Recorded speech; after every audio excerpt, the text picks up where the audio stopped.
भगवान कृष्ण कहते हैं गीता में कि अर्जुन, मुझे दुनिया में सबसे प्यारा अगर कुछ है तो ज्ञानी भक्त है। भक्ति बिना ज्ञान के हो भी नहीं सकती। मजेदार बात सुन लेना,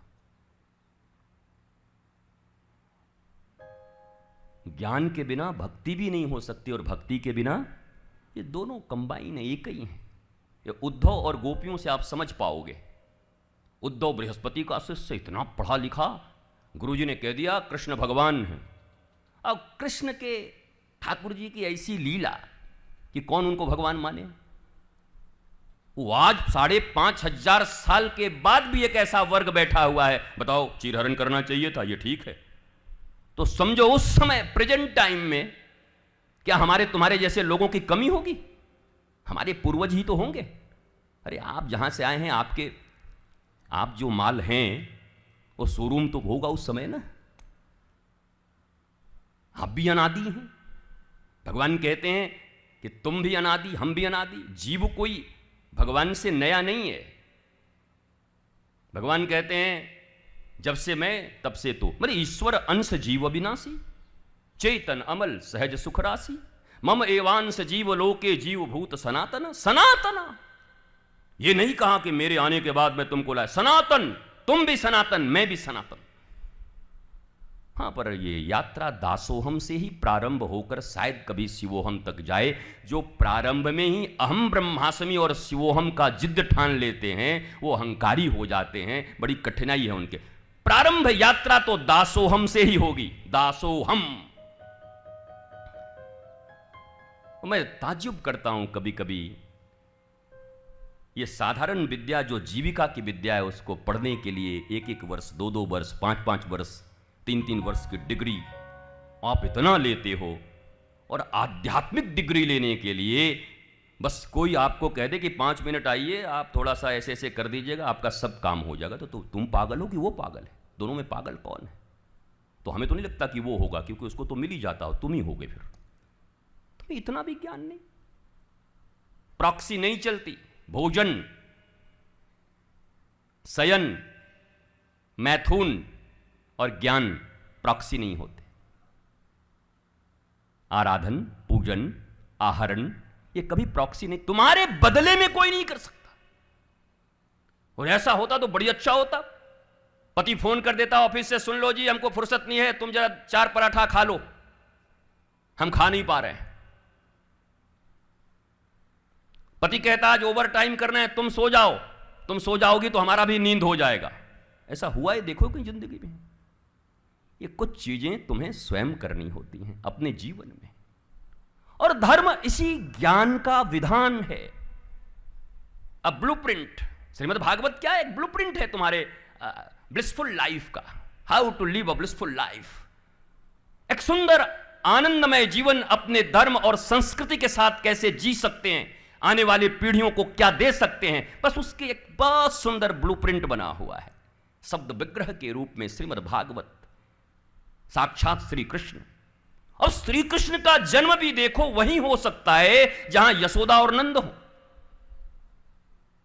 अभी देवकी छोड़ दो, देवकी वसुदेव छोड़ दो, अभी यशोदा और नंद के गोद में खेल रहे हैं वो। नंद का अर्थ होता है जो सबको नंदित करता है, सबको आनंद प्रदान करता है, स्वयं भी नंदित रहता है। और यशोदा का अर्थ होता है यशो ददाति इति यशोदा, जो जीवन में सारे कर्म करती है पर उस कर्म का यश दूसरों को दे देती है। गुरुदेव सुखदेव ने परीक्षित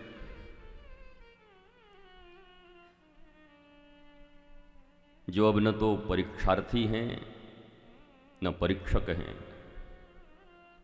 इन दोनों को कोई लाभ नहीं होता भागवत की कथा से।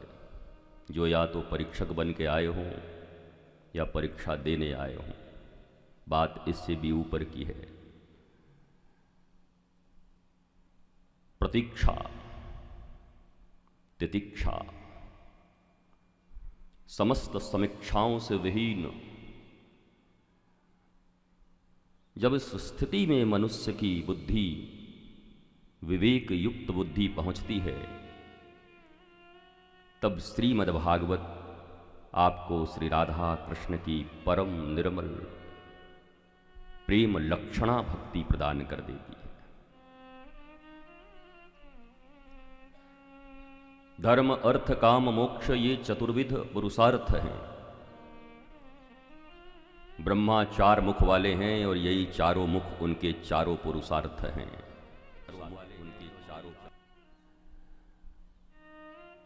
पुरुषार्थ का अर्थ परिश्रम नहीं होता, हार्डशिप, लेबोरियस, ये बिल्कुल विपरीत हैं दोनों।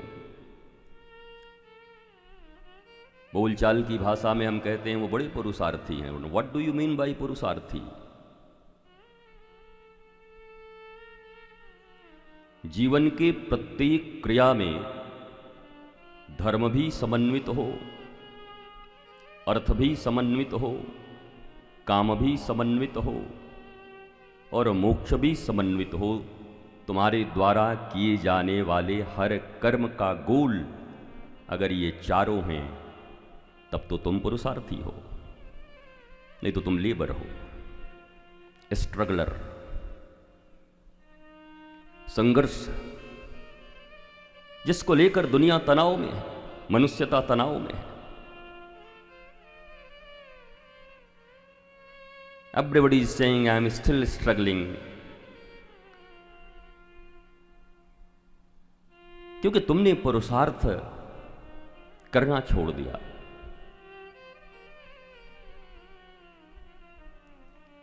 और भागवत की कथा उसी के पल्ले पड़ेगी जो नैनों से नैना मिला के रखेगा।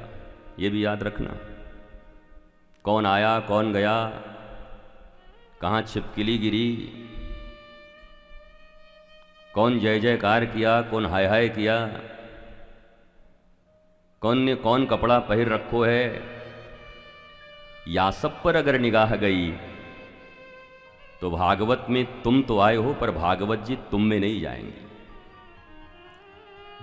आए भी कोरे हो और वापस भी कोरे ही जाओगे। हम तो चाहते हैं गौरांगी के प्रदेश में आए हो तो गोरे होकर जाओ थोड़े। तप्त कांचन गौरांगी श्री राधे वृंदावनेश्वरी वृषभान सुते देवी प्रणमामि हरिप्रिये।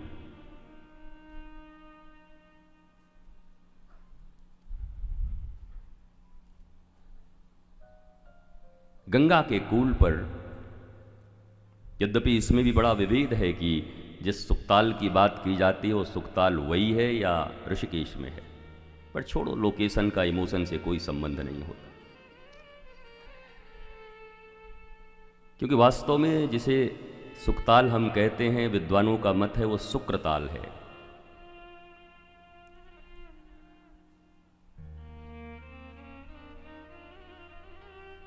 परंतु इससे भी ऊपर उठकर गंगा जो मोक्षदा हैं,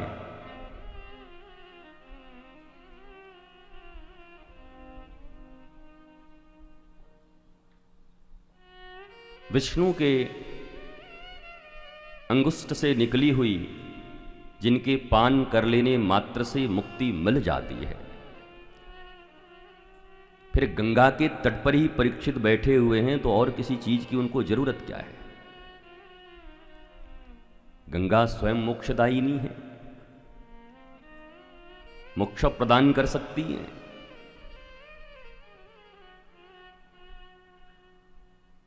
लेकिन अलक्षलिंगो गुरुदेव सुखदेव भगवान की जरूरत क्यों है? यद्यपि पराशर, व्यास, जहवी, बड़े बड़े कणाद, न जाने कौन से विश्वामित्र, वशिष्ठ, ऋभु, अंगिरा, पिप्पलाद सभी मौजूद,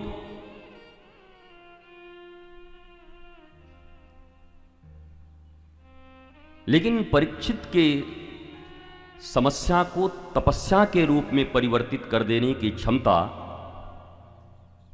16 वर्षीय गुरुदेव सुखदेव के भीतर ही है। 16 साल के। हमारी किशोरी जी भी सदा 16 साल की हैं, हमारे किशोर भी सदा 16 साल के हैं। नटवर, नागर, नंदा, भजमन गोविंदा, और हमारे सुखदेव जी भी 16 ही वर्ष के हैं।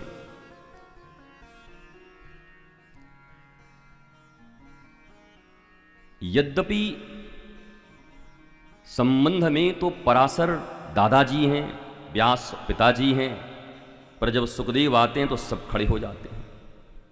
गुरुदेव सुखदेव का आगमन होता है तो लिखा है पराशर अपनी अचला से मार्ग को बुहारने लगते हैं, गुरुदेव सुखदेव आ गए, गुरुदेव सुखदेव आ गए। What is this? तो भारतीय परंपरा नहीं है।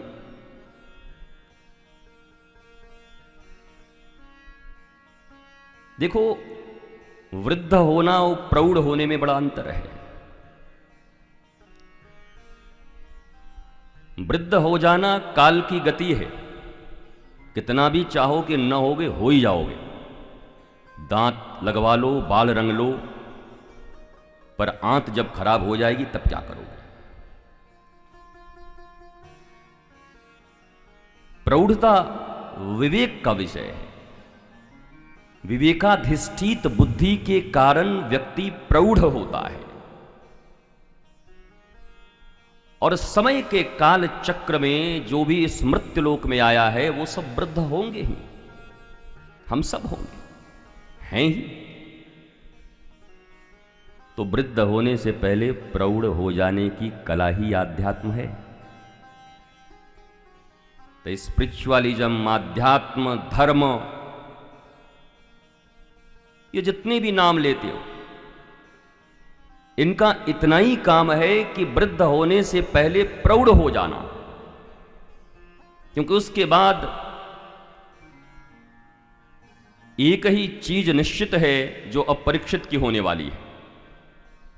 और परीक्षित सवाल भी पूछ रहे हैं गुरुदेव से, एक ही सवाल पूछा है,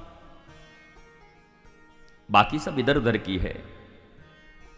एक सवाल, एक प्रश्न ही कृष्ण को दिला देगा। अनंत प्रश्न तुम्हें शंकाओं में घेर कर रखेगा, लंकाधिपति बन जाओगे।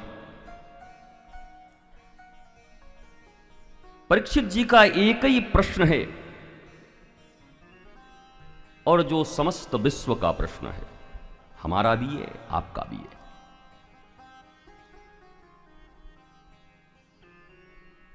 पुरुषेह यत् कार्यम म्रियमाणस्य सर्वथा। कहते हैं, हे गुरुदेव, जो पुरुष सर्वथा मरणासन्न है उसको क्या करना चाहिए? कितना छोटा प्रश्न है, क्यूट सा, प्यारा सा। वो कितने लोग कह रहे हैं मरना भी कोई क्यूट सी बात है। गुरु जी कैसी बात करते हो? मृत्यु से डरते वही हैं जो जीते नहीं हैं। ये जीना भी कोई जीना है लल्लू? जो रोज भयभीत है, भयाक्रांत है, आशाओं अपेक्षाओं में डूबे हुए हैं, पल पल उनके लिए कंटक हैं, उनके लिए मृत्यु आके करेगी भी क्या? वो पहले से ही मरे हुए हैं।